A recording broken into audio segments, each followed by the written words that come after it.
Welcome back to the Exodus podcast, and man, I am excited for this conversation. We have Steve Sherk. This episode is actually spurred on by something that Steve has been working on since 2020. I've been doing it even longer than that, but real extensively past 2 years. Not to give anything away, but this whole episode is based around daylight buck activity from October 1st to December 10th. Steve runs a plethora of cameras in Northwest Pennsylvania, and there's not very many people that are going through this amount of work to not only run cameras, but to put physical data points together and contextualize what your cameras are doing, what deer are doing over this period of time.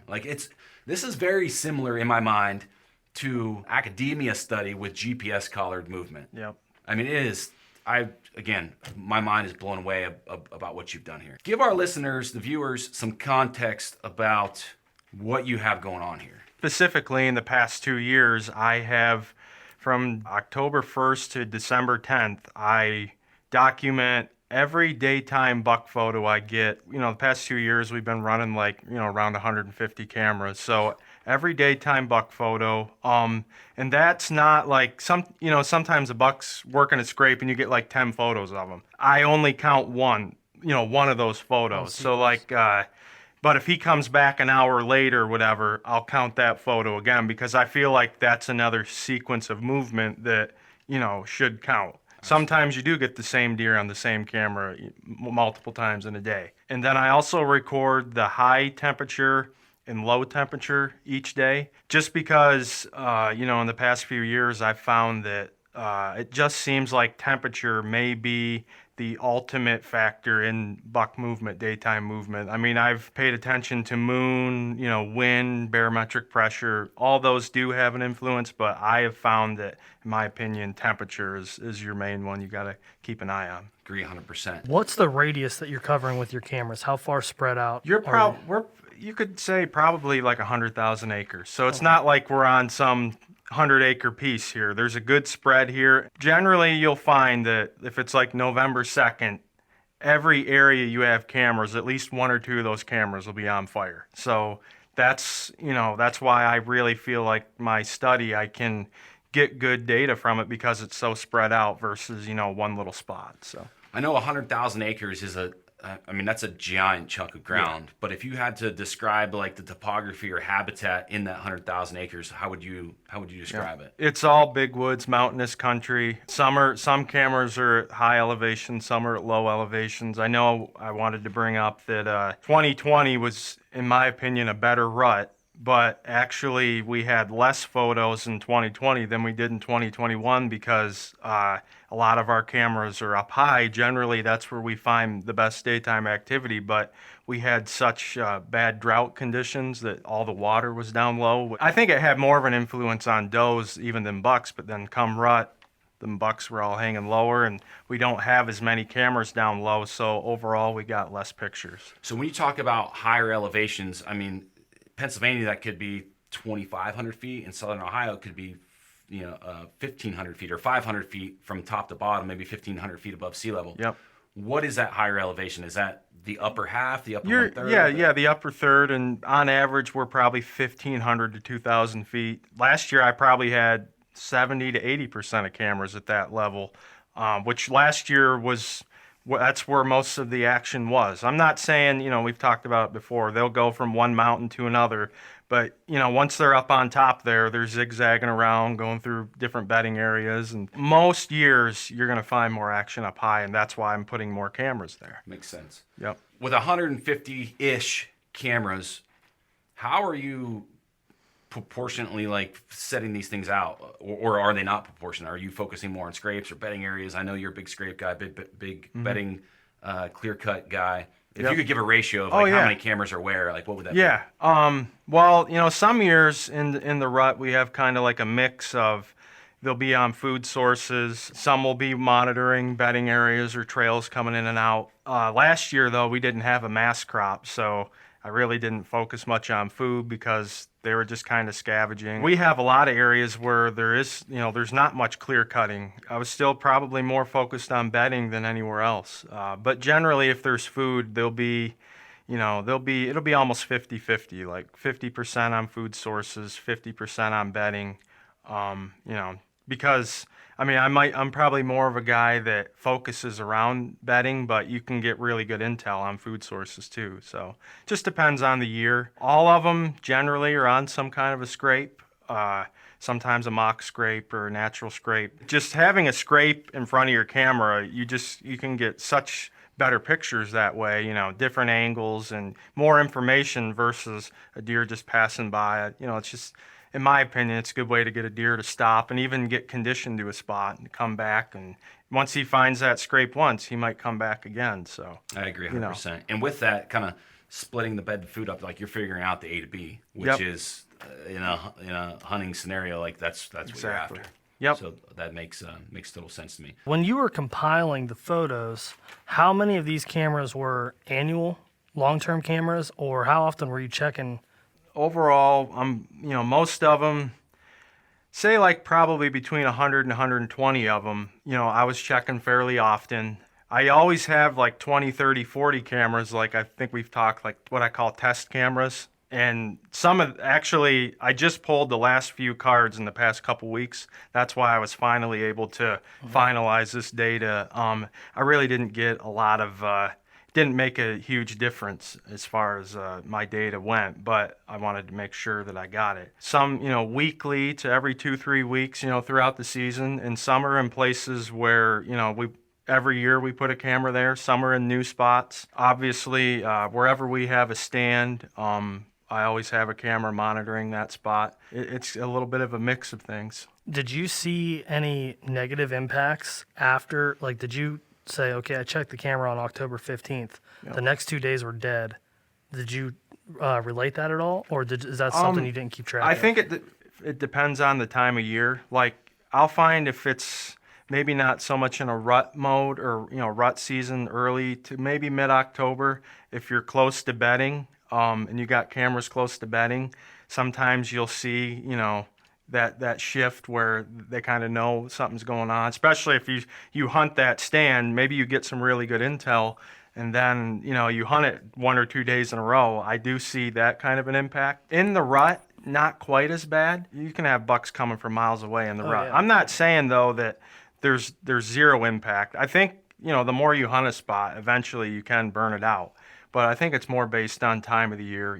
I just think in the rut you can get away with a lot more. Yep. Sure. We follow the same stuff. Like when people ask us how often should we be checking cameras during the rut, and it's like as much as you need to, because you can get away with so much more. Yep. And in the rut too, like it's really not a long period of time, and you need to be able to get on a spot when it's hot. I've actually had luck like 3-4 days in a row, or I'm sorry, 3-4 day span. Like I checked it on Monday, wasn't much, came back Thursday, it's on fire. You hunt that spot, and take advantage. You might have one hot doe in there, and you got to be there when it's just right. Exactly. So on, say, October 23rd, there was 0 daylight pictures. Yep. Like, I was curious if maybe October 22nd you checked the camera.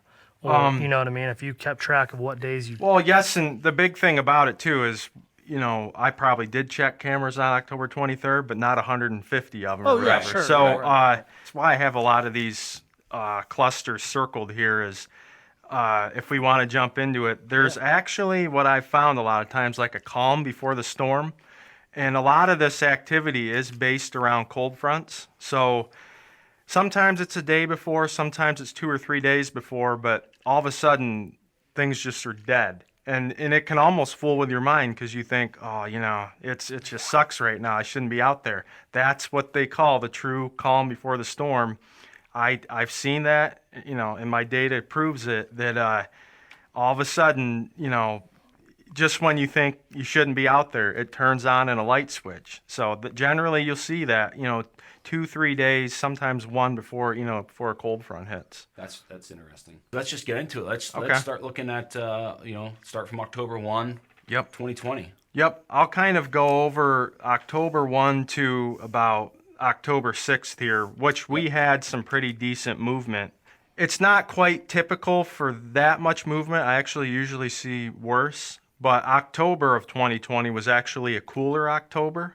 And once again, like I'm not saying, you can see on here the high temperatures were mainly 60s and 50s. The lows were 40s and high 30s. Generally, what you see is it's not like you're not going to have great movement, but just cooler weather, you're going to have better hunting. If we would have had 60 to 80 degree temperatures, those numbers would have went way down. And that's my whole point. Like, deer have to move every day at a certain point to survive. But it's temperature, I'm telling you, is such a huge factor towards deer movement. And that's kind of why you see that spike here in movement, because we had just a little bit of a cold spell there. And then on the 7th, it warmed up a little bit here. We actually, out of 100 some cameras, had 0 daytime pictures. You look at the 8th, we had a 13 to 15 degree temperature drop, have another spike in movement.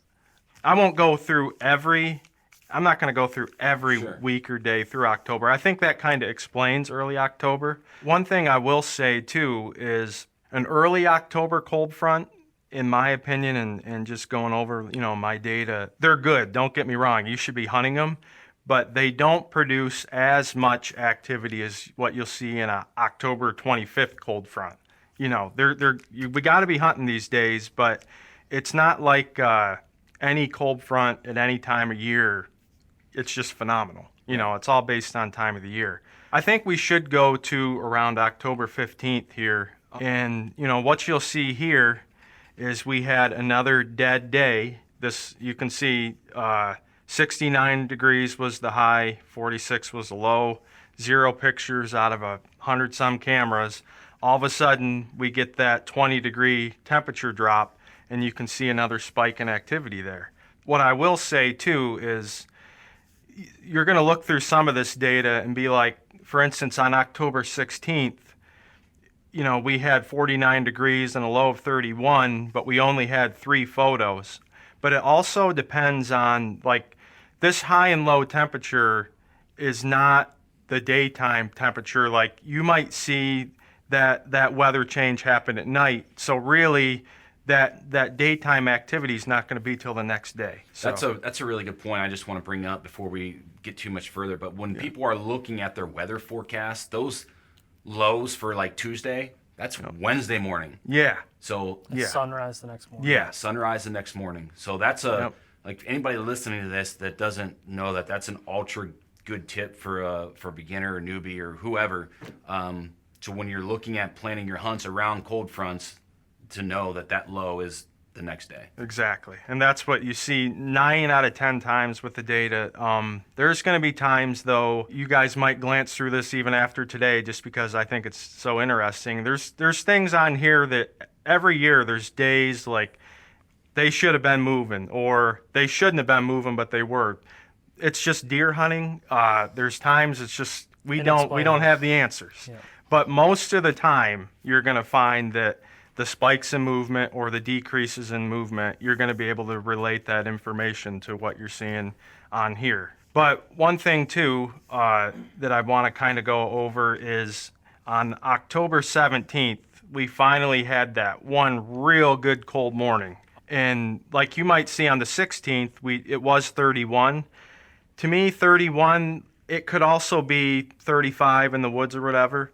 But I'm telling you, anytime you get 20 degree mornings, say from October 15th to November 15th, if you look at this data, dynamite activity.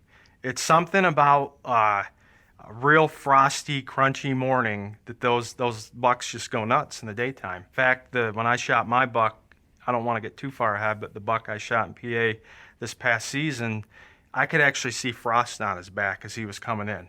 And like, you could just tell by his attitude and the way he was acting. I mean, it just fired him up. People really don't, some hunters really don't pay attention to how that cold weather has a drive into their activity, and not just the activity, but the mood they're in. But that's really why we had that real massive spike on the 17th, because we finally had that real good cold morning. I mean, a cold morning is really good no matter what through October, most of November. But something about that first real good heavy frost, it's just it's just unbelievable. It's another special day that you got to be out there. You can see in this data that activity kind of lingered. Yep. So- And it warmed up a bit, and Right. it still fired them up. Yep. And that's where, once again, I know decrease of daylight has a big influence too on that behavior. But sometimes it's just like I've said before, throwing gas on a fire. You hit a couple real good cold days, the right time of year, and those bucks, they're just going nuts. It's like a light So- switch to get things Yeah, started. I always say, especially you get a good cold front after October 15th, and those bucks start to hang on to that mood and that activity better. Versus if you get a cold front, say October 4th, that it'll be often a shorter stretch of activity versus a later one. One thing before we get too much ahead, you mentioned the amount of daylight, like as sun, like the photo period, and you can Yep. generally see the increase in daylight activity as that photo period starts Exactly. to decrease. And it's about the 15th. I'm telling you, every year Right. I watch, you'll see the numbers start to rise about the 15th. Until you kind of get into that lockdown. Yep. Until you get into that lockdown phase. Well, we won't go much further Yep. than that, but You're we'll let you- we're gonna talk. You're gonna see ahead. what happens. First, I'd like to, before we get into the November lockdown too, I want to touch on around October 22nd here of 2020. If you look, we got 76-degree day, another 76-degree day. I mean, we had 0 pictures, but then all of a sudden, you've got October 24th. Even though it's 61, this is where some people can get confused. 61 is not that great of a temperature, but we just had a 15 to 20 degree temperature drop between, the high and low temperatures. That is still another situation where you need to be hunting. You're still almost out there in a t-shirt, Yeah. but yet that major drop will still spark that activity. And then going into the 24th, going into the 25th, we're down in the 40s. We just had another massive drop. And if you look at the data here, you can see it's just spiking. And actually, what this is from about, I would say from about the 25th, 24th, all the way till November 2nd, we can turn our page there. And this is 2020. That was the best stretch of activity we had in 2020. And this is where I get a lot of arguments. That is actually, at least for my area, very normal. Like some people will say you should have seen that happen a little bit later and go more into November. But actually, most years, roughly between November 5th and 10th, all of a sudden we'll see that activity start to drop. It's still really good, don't get me wrong. But it's generally what I have seen over the years is, it varies, but roughly you could say October 25th to November 5th is generally the best in daytime activity, at least for where I'm from. Yeah, I mean, looking at the data, you have 10 times the daylight activity on camera versus, that first week of that first later portion of that first week in November. Yep. And also it stayed cold that time. That was a big key. One thing I want to point out here is you mentioned in 2020 on 100 and some cameras that your best stretch of photos, the average on those days from 10/24 to 11/3 is 7 daylight photos. Yep, out of all those cameras. Yeah. And that actually, like some people would think like that's horrible. That actually is a really bad year because remember I told you probably 50% of those cameras in 2020 were not in the right spots. I'm talking like some cameras might have went a month without a deer picture. So we had some really bad, but it's not like, I still have good data here because 50% of my cameras, I also noticed that, okay, these cameras aren't in the right spots. I move 30 or 40 of them in a fast amount of time, but you can't only move do so 150 much. cameras in a short period of time. Well, I think the point Cameron was trying to make there is even when you have ideal temperatures, you have this cold front coming in, you're running 150 some cameras, there are still limited opportunities to go catch a big deer, mature deer, any buck in the daylight. It's not, I mean, we're making this sound easy, and I don't want to portray like that's you just go hunt a cold front and you're going to have one walking in front of you, because that's certainly certainly not the case. It's still a tall task to get one within bow range. And think about those camera checks, because I'm guiding. I'd already shot my buck at that time. I'm checking cameras. I got 150 cameras, and say November 3rd, if I checked cameras that day or whatever, I only had 5 daytime pictures out of roughly 150 cameras. It does vary. That's probably an average. Sometimes there's days we're moving cameras and you don't find a spot to move it, or it varies from 130 to That's 150. a lot of data points. Yeah. That's a lot of data points. Yeah.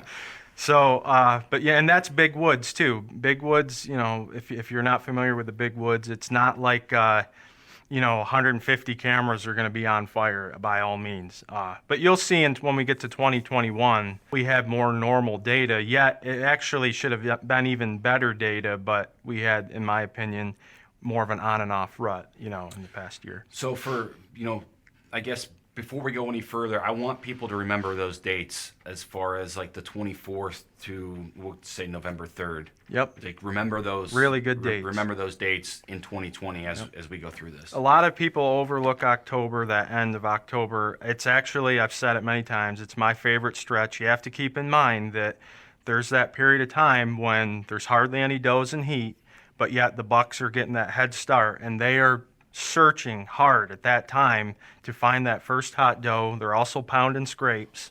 You got to be in the woods. I will say, especially a buck that's like really mature, dominant buck in that area that's probably going to get the first hot doe, that might actually have been your best chance to kill him. I don't want to jump too far ahead either, but look at the 4 or 5 days prior, the 16th through the 21st, 22nd. Yep. And then think of the conversation we had with Ryan Glitsky this year. What were his best days this past year? Like the October 18th, 16th, 17th, Yep. 18th. And we had that again, and this is actually obviously 2020, but that's a normal occurrence.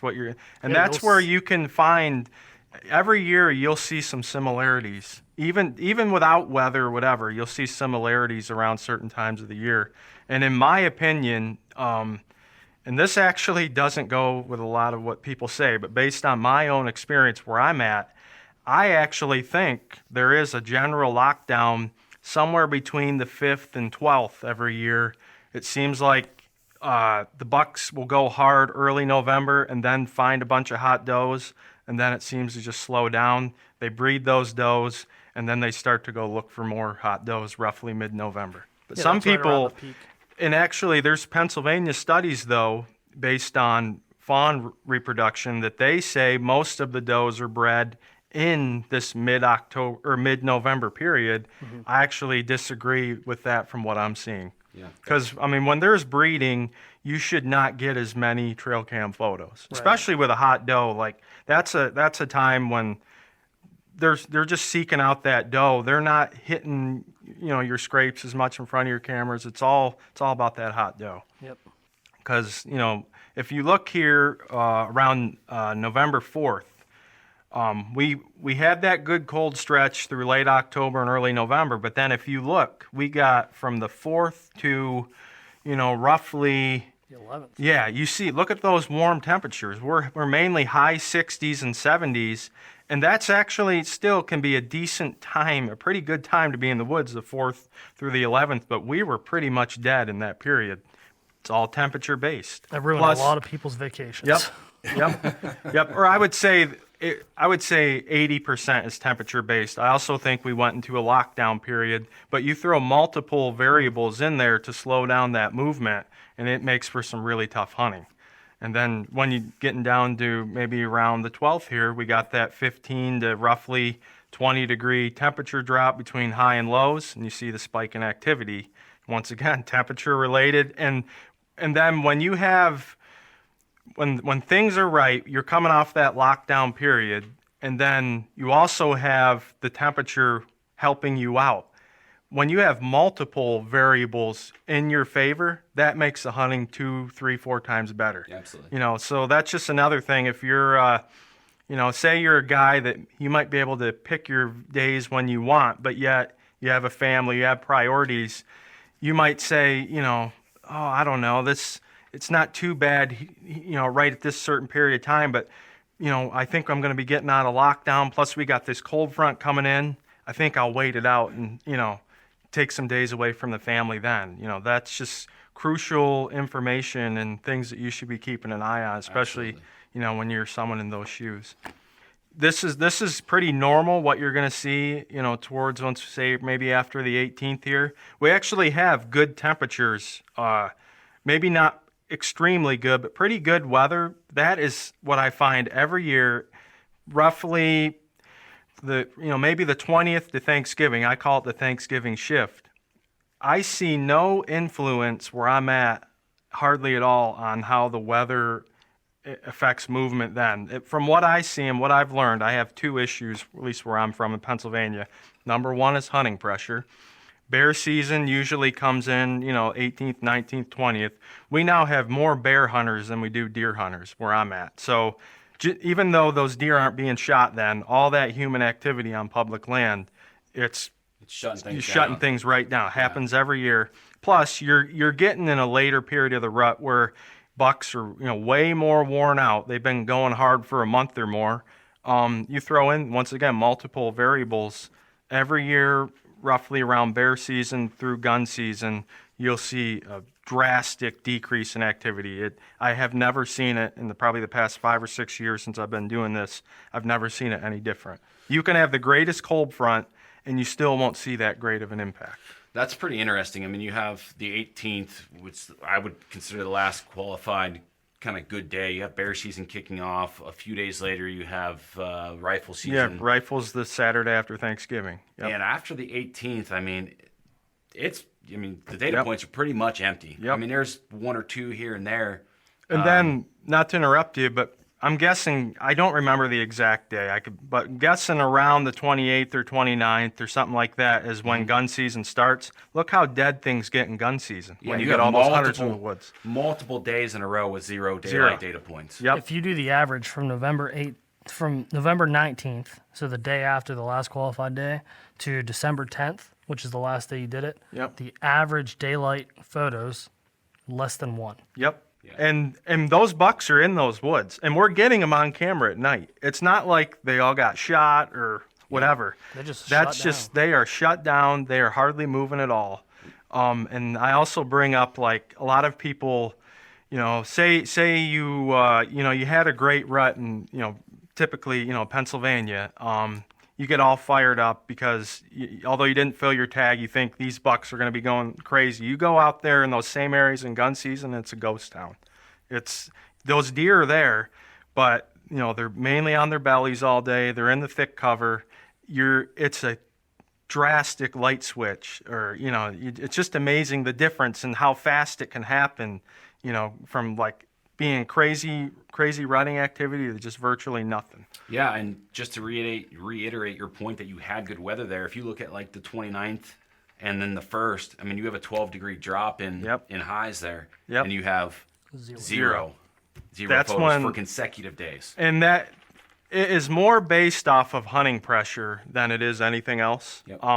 Although, like I said, I do think that they're really worn out too. They're not going to be as fired up in a cold front then anyways. But I think in a low pressure area, hunting pressure, maybe more private land, I think those cold fronts are going to be way better then. But you throw that massive amount of human activity into those areas, those deer, and they've learned over the years. A mature buck knows that, okay, here we go again. I got 2 to 3 weeks of hell coming up. And he's going to go where he went last year, where he's known to live another year. They're going to go in those areas and hold up. And if you don't know where those places are at, it's going to be extremely challenging. Yeah. We can move on to, 2021. What I want to bring up is you can somewhat, I will say we can somewhat compare October 2021 to 2020, and actually we had way less movement this past season. But if you look at the temperature, it's basically averaging probably high 60s, low 70s through most of that early period, and way less activity. And that's just once again, it goes to show, those deer got their winter coats on. It's 70s, some days, mid 70s or warmer. They're just bogged down. You're not going to get as much daytime activity. It's also, once again, like this is where I disagree with some GPS studies, is inside of their bedroom they are moving around. He's feeding, and then he's laying down at 50 yards. Like, there's movement all day. So that's why I like using trail cameras in a certain way, because and as hunters, we're more probably interested in that full range activity. So that's why, I feel like you can get even better information because it's not all in one little spot.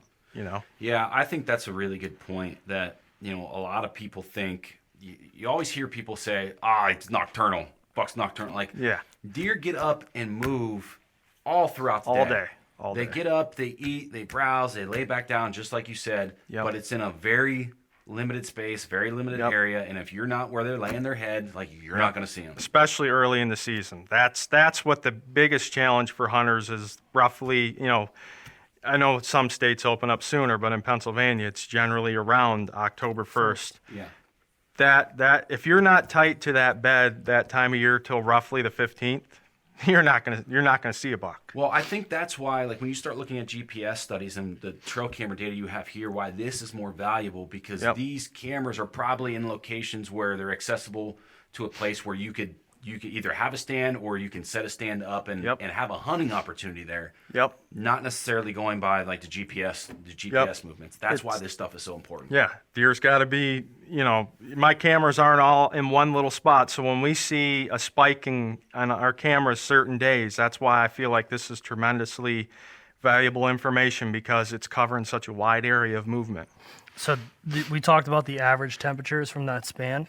October 1st through the 16th, the average is 70 degrees. There you go. It's dead. The first day, October 1st, is the coldest day in that stretch. Yep. You had the most activity. We had the most. In that There you stretch. go. And then then- you get the October 17th, and you have a 18-degree temperature drop. And look what And there's happens. your next spike. Exactly. Which I will say was a Sunday this year Sucked. because That sucks in Pennsylvania. because I was at your camp. Yep. That was the Sunday that I showed up, and Yep. we're like, man, we should be hunting today. It was drizzly. Yep. It dropped 18 degrees.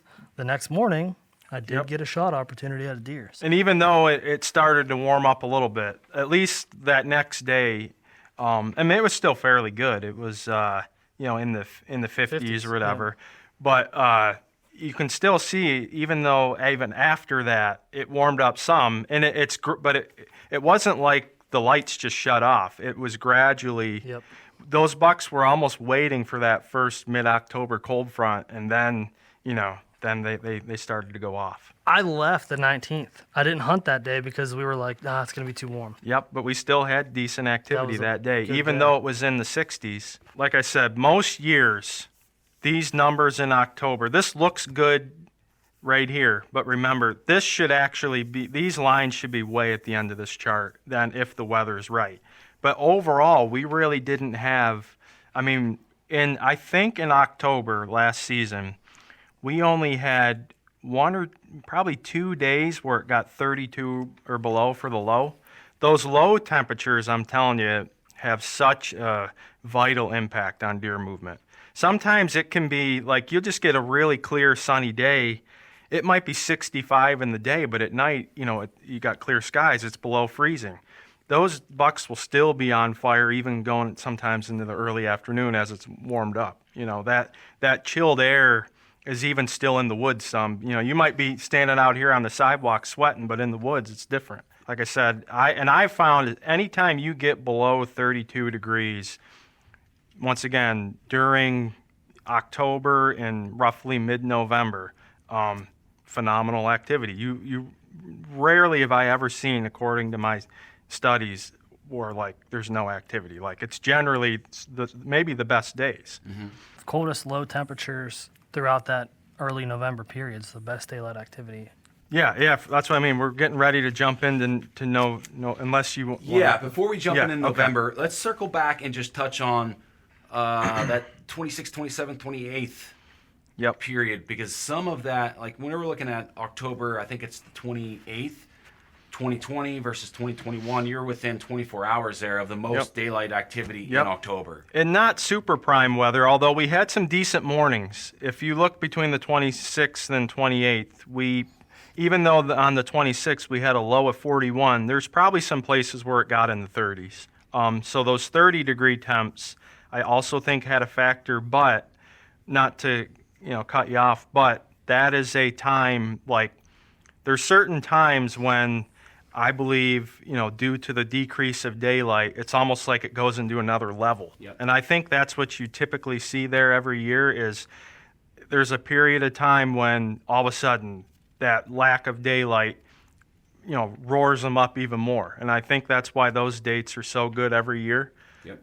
But if we would have thrown in even better weather those days, I'm telling you, these numbers would have been way, way better. This was actually bad compared to most years, I'm telling you. Yeah, I mean that 28th, that 32-degree metric that you use, as soon as you hit that, Yep. boom, you have 100% more daylight photos versus the Exactly. 27th and 26th, Yep. even though you still have that photo period rising testosterone variable Yep. or effect. And if, effect on like, those bucks. you would look and be like, okay, the 29th through the 31st can be extremely good too, but it's warming up. And especially those morning temps, I'm telling you, the morning temps are so crucial, or the low temp. When you get lows in the 40s or near 50s, those bucks get bogged right down again. Question, and I don't know if you have this answer, but when we're hitting those morning lows, sub 32, when you have the, like, let's say you take November or October 28th, for example, 11 daytime photos. How many of those were in the morning, mid-morning, evening? Like, can you roughly? More is always going to be in the morning, I see. It seems like during that cold period is the best, but like I brought up before, you'll still see some probably decent activity going into the afternoon. It's not, sometimes a cold front will have, like we've noticed, a prolonged effect. It might even warm up a couple days and it'll still be decent. Or sometimes it just shuts right off too. Those are things I haven't figured out yet. But the key point there is, when everyone says, can't hunt October mornings, don't hunt October mornings, when you have these Yep. when you have these cold temps and these cold fronts rolling in, the data's telling you go hunt October Yep. mornings. Absolutely. And another thing is, like, even going back to early October, if you're thinking, you're hunting that bed to feed pattern more, those major cold mornings, those bucks will act differently. They will break out of that pattern. You might catch a buck out somewhat of his core area, working a rub line he does in the rut, hitting some scrapes, kind of venturing. Those days he will act differently somewhat. I'm not saying the pattern is completely different, but you also don't have to hunt him 100 yards from his bed those days. You can hunt other spots, which is probably a better idea. I would rather hunt him close to his bed on the warm days and then not pressure that spot on a cold day, maybe 400 or 500 yards away, something different, Yeah, what I'm seeing here too, I can't, like, October mornings, but even just October in general, early October, a lot of people just don't hunt. Yep. And they're just like, I'm hunting November. And we said the 27th, 26th, 27th, 28th, and then I said the 17th, 18th, and 19th too. Yep. You have an average in 2020 of 7 daylight photos in that period. In 2021, you have an average of 8 daylight photos in that Yep. period. 17th, 18th, 19th. What's that considered to big hunting industry? The October lull. Yep. Yeah. Which is completely, at least where I'm from. I don't know where everyone else is or what everyone else is seeing, but right around October 15th, I'm telling you, I get fired up. There's more. I know what's going to happen. There's more and more information over the last couple of years, and maybe it's just because of how the last couple of years were, but more and more people are getting more fired up about mid-October, being the first opportunity rather than late October. Yep. Especially, once again, prime weather. You get that I always say a mid-October cold front is tremendous. Like, it's just like them bucks are just laying there waiting for that perfect time to just let it loose.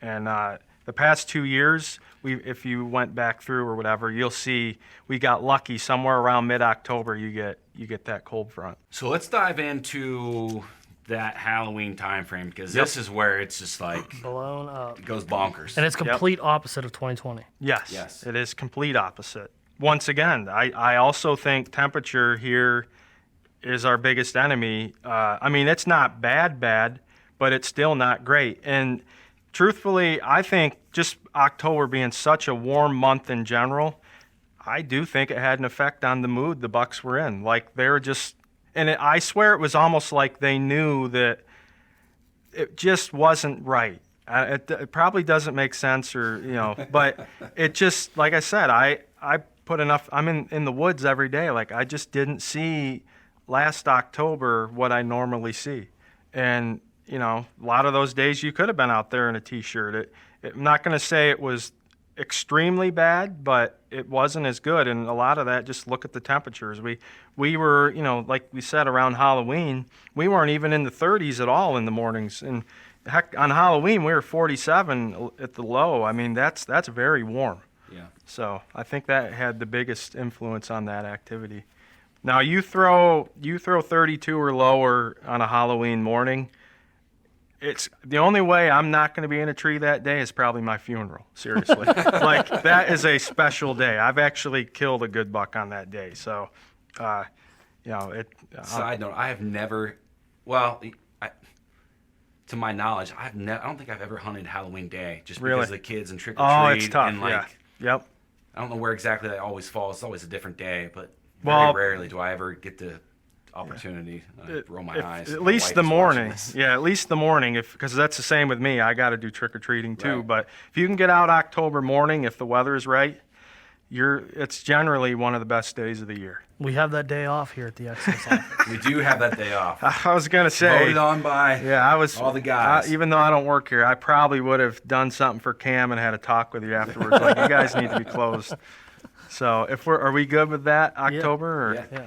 Because here's where, I love this part here where things just explode. And this is what you should see every year when the weather is right during the rut. You're going to get people say that that's just normal. This is prime rut. You should see these numbers. I'm telling you, if you didn't see this stretch of, let's see, 5, 6, 7, 20-some degree mornings, those numbers would have dropped. Yeah. I'm telling you,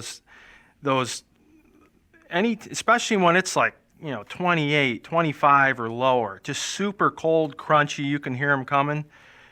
Unbelievable deer activity. And that's exactly, coupled with being such a prime time of year, that's exactly what we're seeing here in early November. And actually, if you look November 6th, and that's the day I shot my buck, that was our best day we had out of all of 2021.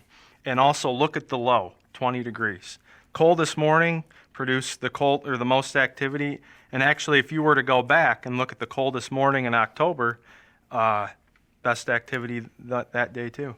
Yeah, that's it. That's interesting. Yep. Yeah, things start to get trending upward. Really, I mean, that first 33, I would call it 33 degrees. Yep. November 2nd was the light switch. 32 daylight photos.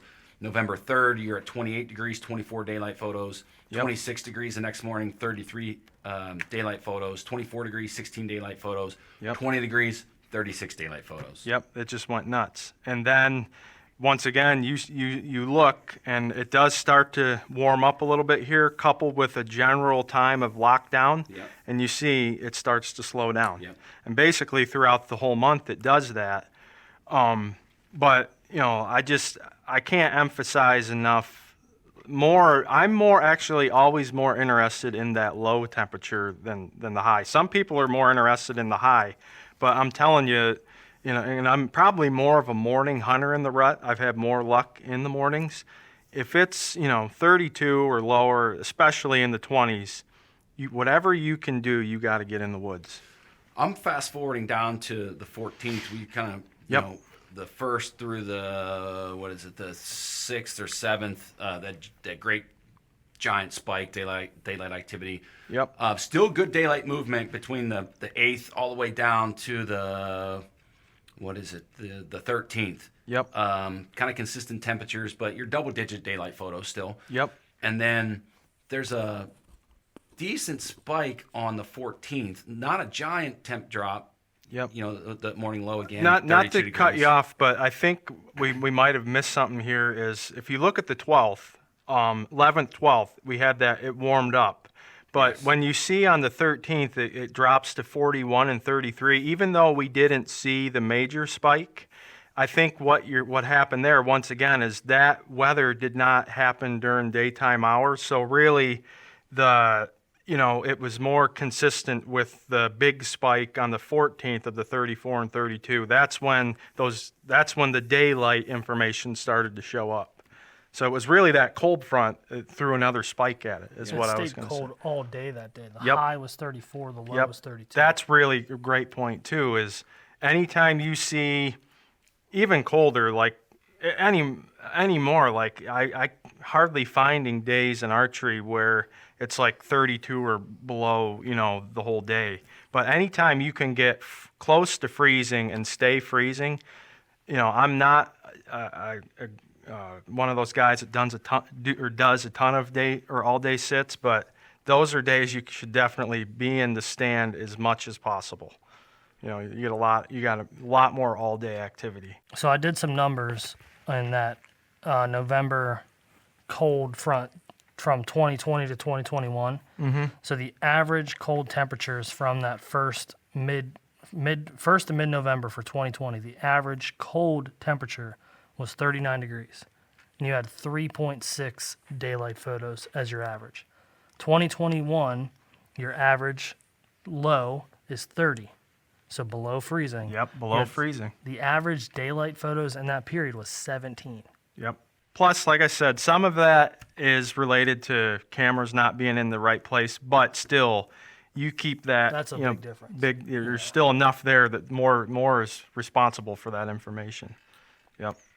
I didn't mean to interrupt you there, but I just wanted to make sure we didn't skip over the 12th. I mean, when you start looking at the graph and the data points, your eyes are drawn to November 14th, but it's important to know why that happened. Yep. Backdating that to the 12th and 13th. That was no, and I mean, like I said, I'm not one of those. I don't have enemies, but I can't tell you the amount of people that contact me and say, Steve, you're so wrong about how temperature is a factor in the rut more than, I think most hunters will agree that weather changes and temperature does have an influence in deer movement, but most hunters, or not most, but some hunters believe that once the rut comes, it doesn't matter. It's just, it's crazy.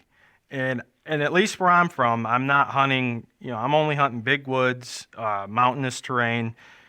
I've never seen it any other way since I've been doing this. And even before I started to, jot all this information down, my own experience, like I saw these results just in basing, what I'm putting in my head. Right. But I cannot see how anyone can argue that temperature does not have an influence in rutting activity in the daytime. Based on the photo period, the rut happens the same time every year, which represents fawn dropping and recruitment the same time every year. Because if those were being bred sporadically, fawns would be dropping sporadically, and then the fawn recruitment rate would drop because they're dropping when nutrition's not available, or they're dropping when weather is not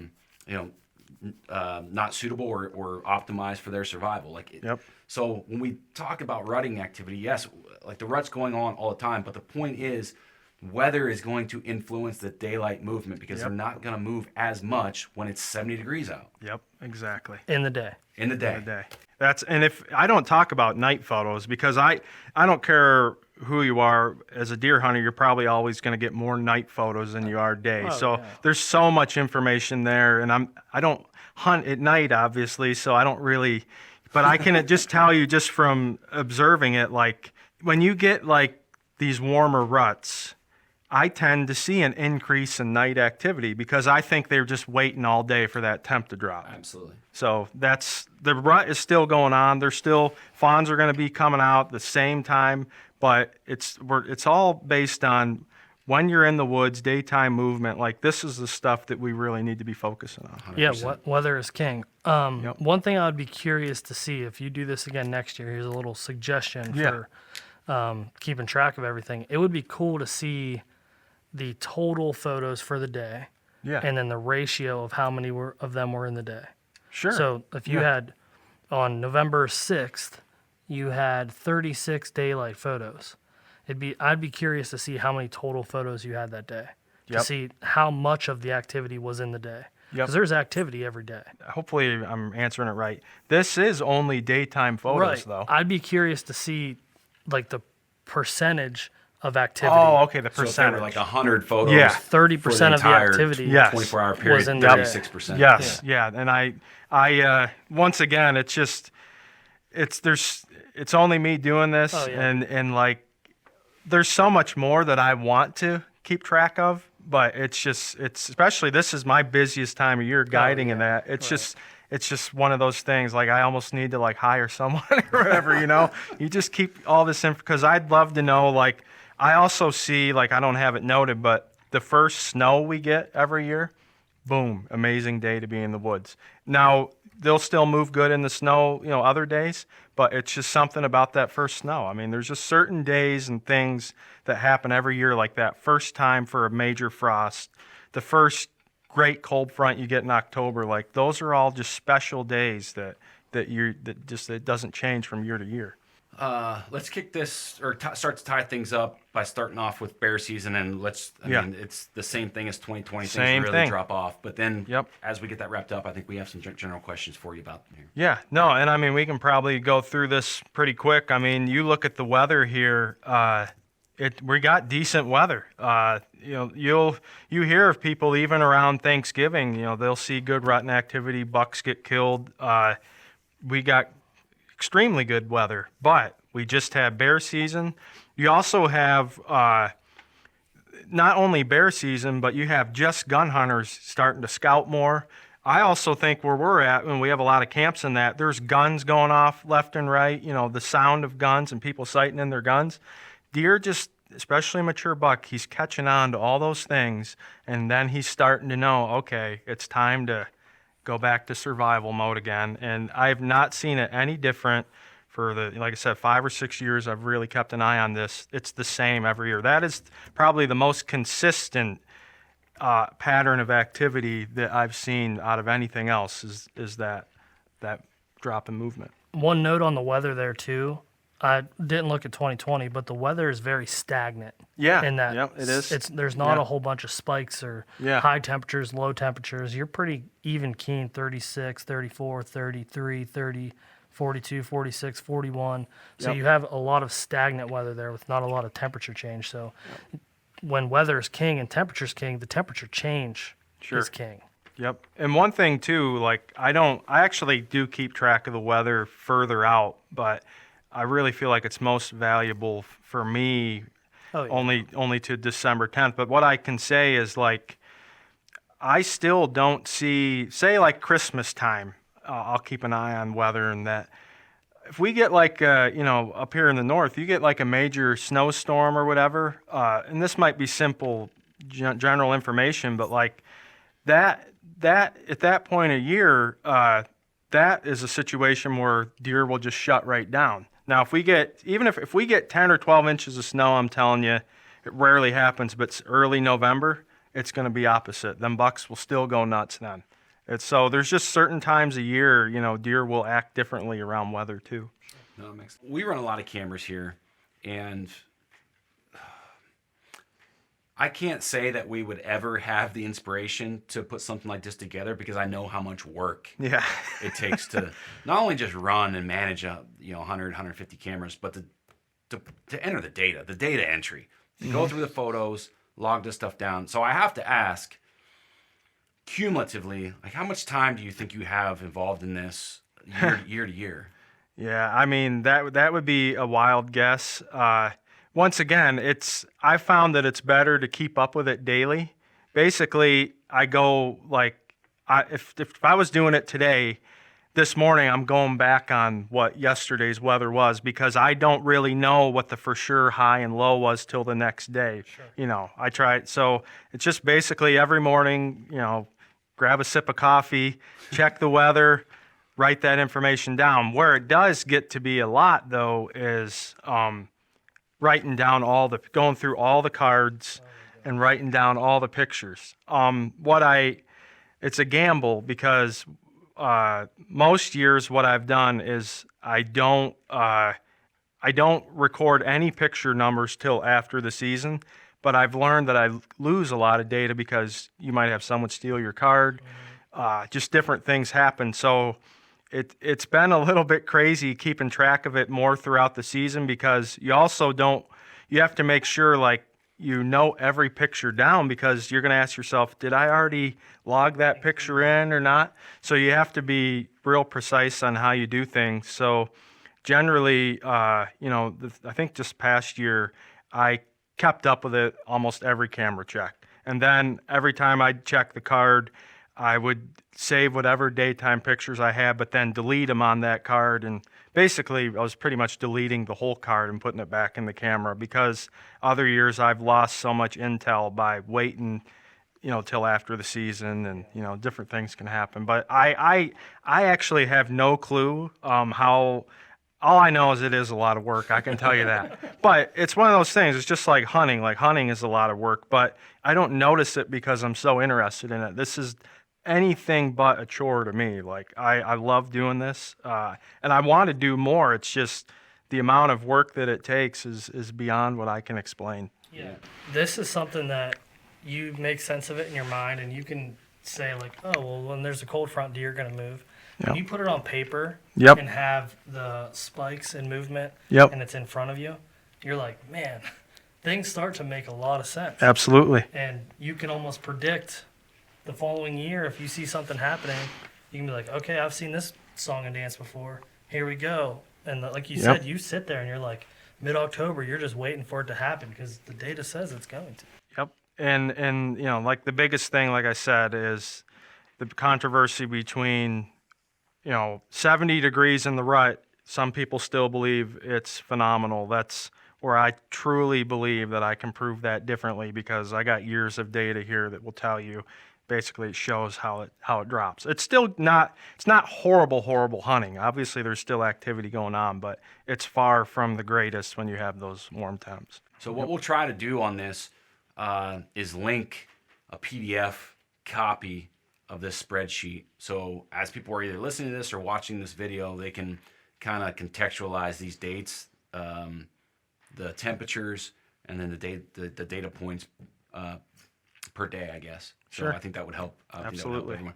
And I think, and we owe you a giant thank you for going through the effort, the work to put this together. It's really pleasure. interesting, really important. And I think there's the value prop here for someone to have this is unbelievable. So we thank you for it. And I think everyone listening and everyone watching should also thank you for it, because this is a big deal. And I'm going to continue to do it. There's no thanks needed. It's more for me than anyone. I'm just willing to share it. So if anybody wants to catch up with what you have going on, Steve, where would you direct them? Mainly, like I always say, social media, Sherks Guide Service, either Instagram or Facebook. Absolutely. There you go. Folks, we hope you guys really enjoyed this episode. It was really interesting for us to dive into this and have Steve to the office. So if you guys find some value, leave us some feedback. We greatly appreciate it.